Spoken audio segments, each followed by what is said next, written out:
The Golan Heights is 1,800 square kilometers of volcanic rock, fertile slopes, and strategic ridges on the edge of Syria, Israel, and Lebanon. Seized by Israel from Syria in 1967 and annexed in 1981, it's Syrian territory by international law, yet Israel's grip tightens in 2025. This isn't just a plateau, it's a chokehold on water, agriculture, and power, fueling tensions that ripple across the Middle East. Its resources and position make it a prize, and its occupation exposes the world's failure to enforce justice. The land and its stakes. The Golan Heights sits at 1,000 meters above sea level, a basalt plateau with fertile valleys and snow-capped peaks like Mount Hermon. 1,200 millimeters of annual rainfall, high for the region, feeds springs and rivers, including the Jordan River's headwaters, supplying 30% of Israel's fresh water. Fertile soils yield olives, grapes, and apples, with vineyards producing 40% of Israel's wine exports, worth $60 million yearly. Underground, oil reserves estimated at 1 billion barrels lie untapped, while wind farms generate 150 megaton of Israel's renewable energy. Israel captured the Golan in the 1967 Six-Day War, expelling 90% of its Syrian population. In 1981, Israel's TDC annexation law declared it part of the state, rejected by the UN as illegal. Syria claims the Golan as its sovereign land, but Israel's control, fortified by 40 settlements and 20,000 settlers by 2025, shows no sign of loosening. The plateau's resources aren't just economic, they're strategic. Its heights overlook Damascus, 40 miles away, and provide Israel a buffer against Syria and Hezbollah in Lebanon. The land itself is a weapon, its elevation and water critical to regional dominance. Control in 2025 Israel's occupation is ironclad. Military bases, 30 across the Golan, bristle with radar and missile defenses, guarding against Syrian or Hezbollah attacks. The 1974 ceasefire line, monitored by UNDOF, UN Disengagement Observer Force, stretches 80 kilometers, but violations spike. In 2024, Israeli airstrikes hit Syrian targets from Golan airspace per SOHR reports, escalating tensions. Settlement expansion accelerates. 2,000 new units approved in 2025, doubling settler numbers since 2019. The Golan's economy thrives under Israel, $1 billion in agriculture and tourism annually, while Syria, battered by civil war, can't reclaim it. Water is the Golan's lifeblood. The Banyas and Dan springs feed Lake Kinneret, Israel's main reservoir.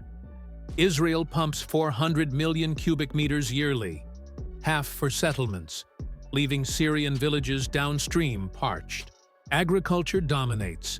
15,000 acres of orchards and vineyards, irrigated by controlled springs, produce 60,000 tons of fruit yearly. Oil exploration, led by Genie Energy, drills test wells, sparking Syrian protests over stolen resources. Wind turbines, expanded in 2024, power 10% of Israel's grid, cementing the Golan's role in energy security. The land pays a price. Over-farming depletes soil, with 20% of arable land degraded since 2000. Military fortifications scar hillsides, and minefields from 1967, 10,000 unexploded devices block grazing areas. The Golan's ecology, from ibex to oak forests, suffers as settlements sprawl. Climate change worsens the strain. 2025 droughts cut rainfall by 15%, stressing water supplies. The plateau, once a Syrian breadbasket, is now Israel's geopolitical fault lines. The Golan is a regional powder keg. Israel justifies its hold as security against Syria's instability and Hezbollah's rockets, backed by Iran. The U.S., under Trump's 2019 recognition of Israeli sovereignty, bolsters this stance, providing $3.3 billion in annual military aid. Russia, Syria's ally, condemns the occupation but is distracted by Ukraine.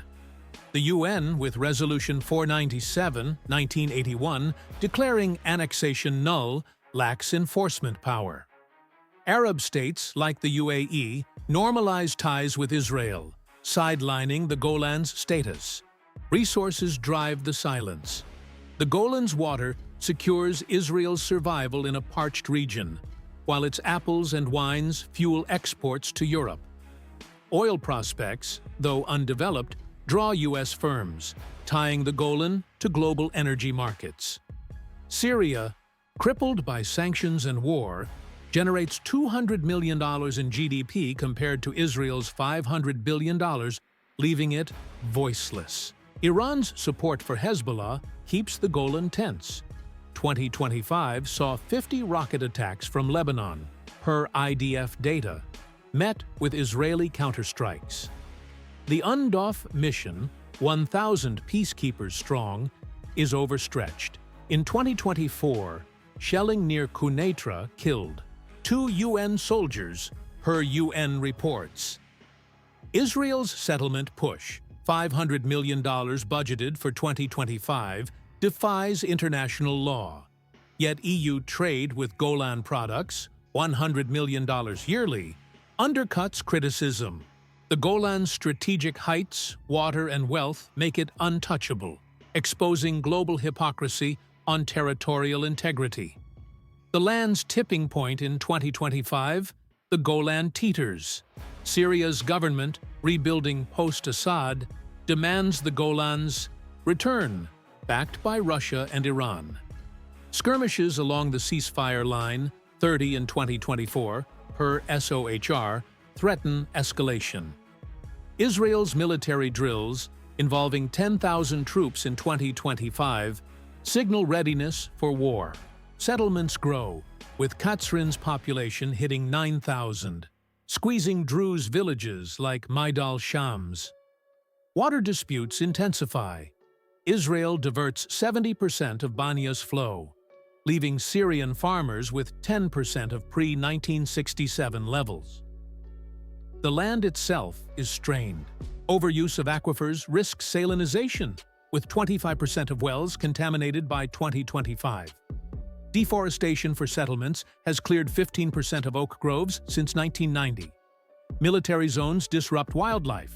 Gazelle populations down 40%. Oil drilling tests, if expanded, could pollute springs, per environmental reports. Climate change bites. 2025's heat waves, hitting 40 degrees Celsius, dry streams, while erratic rains flood farms.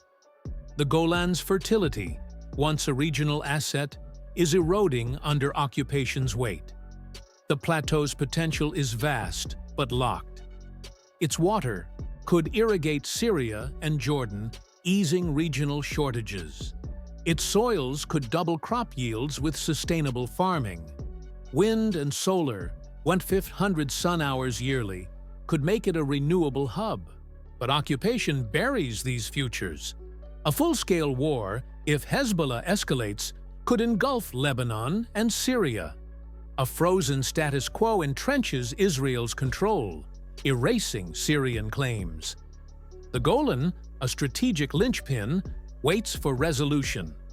Golan Heights isn't just a plateau, it's a stolen asset, its water, crops, and power-fueling occupation, while Syria starves. International law calls it Syrian, yet Israel's grip tightens, backed by global silence. You can challenge this. Visit icrc.org or unrwa.org for raw data on the occupation's toll, water theft, land grabs, ecological ruin. Share reports, briefings, facts. Force the world to see. If you found this video informative, please give it a thumbs up, share it with friends, and don't forget to subscribe for more content like this.